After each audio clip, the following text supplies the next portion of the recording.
और जितने भी ये मुसलमान हैं इन्हें हिंदू बनाया जाए। मेरी मोदी जी से ये अपील है, ये हिंदू थे और इनको हिंदू बनाया जाए। साढ़े में ये बनाया जाए।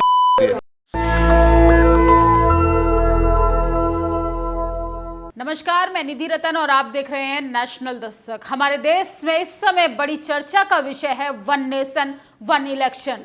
लेकिन इस देश में कब बात होगी one nation one justice, one nation one cast पर? क्योंकि लगातार इस देश में लिंग के आधार पे, जाति के आधार पे, धार्मिक आधार पे लोगों के साथ बदसलूकी की जाती है, उनके ऊपर अत्याचार किए जाते हैं, उनका शोषण किया जाता है। आरएसएस के प्रमुख मोहन भागवत चाहते हैं ये देश हिंदू राष्ट्र बने। मान लेते हैं उनकी बात को कि हिंदू राष्ट्र बन भी जाए, लेकिन उससे पहले उन चीजों पर बात करना जरूरी है जो मानवता को शर्मसार कर देते हैं।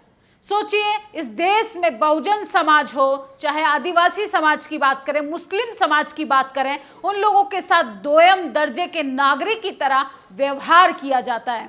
उनके ऊपर लगातार अत्याचार किए जाते हैं। इस देश में अत्याचार करो, गिरफ्तारी करो और जाति के आधार पे आपको जमानत मिल जाएगी। किसी के चाचा, काका, फूफा, नाना, क्योंकि प्रशासन में बैठे लोग हैं। लेकिन लगातार राजस्थान हो, मणिपुर हो, उत्तर प्रदेश हो, कोई भी राज्य ले लो, राज्यों की संख्या कम नहीं होती है और उससे ज्यादा अत्याचार होते हैं महिलाओं पर।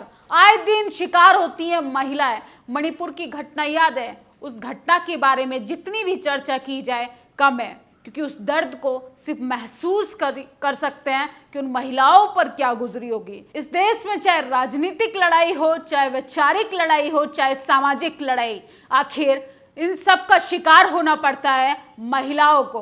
भारतीय महिलाओं की क्या स्थिति है, या आप इतिहास के पन्नों को जब उठाकर देखेंगे तो हमारा शर्म से सर नीचे हो जाएगा। ऐसी ही घटना हमारे सामने आ रही है राजस्थान से। एक तरफ राहुल गांधी कहते हैं कि नफरत के बाजार में मोहब्बत की दुकान खोलने वाले हैं। उनकी मोहब्बत की दुकान को जब आप देखेंगे तो हैरान हो जाएंगे कि कैसी मोहब्बत की दुकान, जिसमें लगातार महिलाओं का शोषण हो रहा है, जिसमें लगातार दलितों का शोषण हो रहा है, जिसमें लगातार मुस्लिमों को टारगेट किया जा रहा है। आखिर कौन सी मोहब्बत की दुकान वो खोलना चाह रहे हैं? उत्तर प्रदेश की घटना याद है? वही हाथरस कांड, जब उत्तर प्रदेश चुनाव नजदीक आ रहा था, मनीषा वाल्मीकि, बहुजन समाज की बेटी को रातों रात जला दिया जाता। उसके परिवार से मिलने जाती हैं प्रियंका गांधी वाड्रा, क्योंकि उत्तर प्रदेश चुनाव नजदीक था। लेकिन लगातार उन्हीं के राज्य से, उन्हीं की सरकार रहते हुए राजस्थान में ये सब घटना होती हैं। सोचिए, मेघवाल को पानी पीने नहीं दिया जाता, एक मासूम बच्चे को सिर्फ इसलिए मार दिया जाता है कि वो एक सवर्ण अध्यापक का मटका छू लेता है। एक व्यक्ति को इसलिए मार दिया जाता है कि वो मूंछ रख लेता है। एक व्यक्ति को इसलिए मार दिया जाता है कि वो घोड़ी चढ़ जाता है। और जब इन सब सवालों पर जब हम बात करते हैं कांग्रेस पार्टी के नेताओं से, तो उनका कहना है ये राजनीतिक सवाल थोड़ी है, ये तो सामाजिक क्रूरतियां हैं, ये तो हम सबको आपस में मिलकर खत्म करनी पड़ेगी। अरे खत्म करनी पड़ेगी तो आप हटा लीजिए वहां से अपनी सरकार को, आप हटा लीजिए अपनी कानून व्यवस्था को। आप फिर कौन सी मोहब्बत की दुकान खोलने का दावा करते हैं जिसमें महिलाओं का खुलेआम चीरहरण हो रहा है? आप नरेंद्र मोदी जी से सवाल करते हैं, आप मणिपुर पर डंका बजाते हैं, लेकिन अपने ही राज्यों में क्या हो रहा है? महिलाओं के साथ लगातार विवश घटनाएं हो रही हैं, उस पर कोई गौर नहीं करता है। सोचिए, राजस्थान के प्रतापगढ़ जिले से धरियाबाद में आदिवासी युवती का आधा दर्जन से ज्यादा युवकों के सामने कपड़े फाड़कर निवस्त्र कर दिया जाता है, उसको नंगा कर दिया जाता है, लेकिन सरकार में बैठे लोग एक ट्वीट तक नहीं करते। सोचिए, कांग्रेस पार्टी में बैठी जो महिला सांसद हैं, उनका एक ट्वीट तक नहीं आता। चाहे भारतीय जनता पार्टी में बैठी महिला सांसद हो, 78 से ज्यादा महिला सांसद संसद में मौजूद हैं, लेकिन कोई भी महिलाओं के इशू पे क्यों नहीं बोलता? महिलाओं के साथ जब इस तरीके की घटना होती है, उनकी उंगलियां ट्विटर पे क्यों एक्टिव नहीं होती हैं? 24 के चुनाव को लेकर तमाम पार्टियां अपनी राजनीतिक रोटियां सेक रही हैं, लेकिन इसके पीछे जो आम जनता की हालत है, इस पर कोई संज्ञान क्यों नहीं लेता? उनकी ओर कोई ध्यान क्यों नहीं देता? मिनिस्ट्री मीडिया की बात करें तो उनको सरकार की जी हुजूरी करने से ही फुर्सत नहीं है। सोशल मीडिया के जरिए ये खबरें हम तक आती हैं, हम आप तक पहुंचाते हैं। आखिर इन खबरों के पीछे का असली षड्यंत्रकारी कौन है? जातिवाद के खिलाफ हम क्यों नहीं बोलते? हम वन नेशन वन इलेक्शन के लिए एक्टिव हो चुके हैं। वन नेशन वन इलेक्शन तो हो सकता है इस देश में, लेकिन वन नेशन वन जस्टिस की बात नहीं हो सकती। इस देश में जाति के आधार पर जस्टिस मिलता है। इस देश में जाति के आधार पर आपके साथ उत्पीड़न होता है। इस देश में जाति के आधार पर महिलाओं के कपड़े खोले जाते हैं। सोचिए, आदिवासी महिलाओं के साथ बदसलूकी की जाती है, उसके साथ आधे से ज्यादा दर्जन मौजूद लोगों के सामने उसके कपड़े खोल दिए जाते हैं। और हमारी कांग्रेस पार्टी में बैठे लोग मोहब्बत की दुकान खोलने का दावा करते हैं। यही मोहब्बत की दुकान है उनकी कि महिलाओं को निवस्त्र कर कर घुमाया जाए। यही मोहब्बत की दुकान है। यही भारत जोड़ो यात्रा पर वो अपने कोटेशन में बोल रहे थे कि मोहब्बत की दुकान खोलेंगे, हम भारत जोड़ेंगे। लेकिन वो राजस्थान में क्या हो रहा है? वो अपने राजस्थान को नहीं देखते हैं। राजस्थान में लगातार जातीय आधार पर बदसलूकी की जाती है, जातीय आधार पर लोगों के साथ उत्पीड़न किया जाता है, जातीय आधार पर लोगों को मार दिया जाता है। लेकिन फिर भी हमारी सरकार हाथ पे हाथ रखकर बैठी रहती है। कांग्रेस पार्टी दलित राष्ट्रीय अध्यक्ष बना सकती है कांग्रेस का, लेकिन दलितों को जस्टिस नहीं दे सकती। भारतीय जनता पार्टी रामनाथ कोविंद को राष्ट्रपति बना सकती है, द्रौपदी मुर्मू को राष्ट्रपति बना सकती है, लेकिन दलितों के हक अधिकारों पर वो बात नहीं करती है। आरएसएस के प्रमुख का कहना है कि हिंदू राष्ट्र बनाएंगे। हिंदू राष्ट्र बनाने से पहले जरा वो ये कल्पना तो करें कि इस देश में जो अत्याचार हो रहा है, क्या हिंदू राष्ट्र बनने के बाद वो अत्याचार कम हो जाएगा? क्या दलितों को मूंछ रखने पर नहीं मारा जाएगा? क्या घोड़ी चढ़ने पर नहीं मारा जाएगा? क्या पानी पीने पर, मटका छूने पर नहीं मारा जाएगा? क्या महिलाओं के निवस्त्र होकर उनको घुमाया नहीं जाएगा? अगर ऐसा हिंदू राष्ट्र बनाना चाहते हैं वो कि जिसमें वन नेशन वन जस्टिस की बात हो, वन नेशन वन कास्ट की बात हो, तो वो हिंदू राष्ट्र जरूर बनाना चाहिए। लेकिन हिंदू राष्ट्र बनाकर आखिर होगा क्या? पावर सेंटर में बैठे लोग तो जातिवाद खुद ही हैं।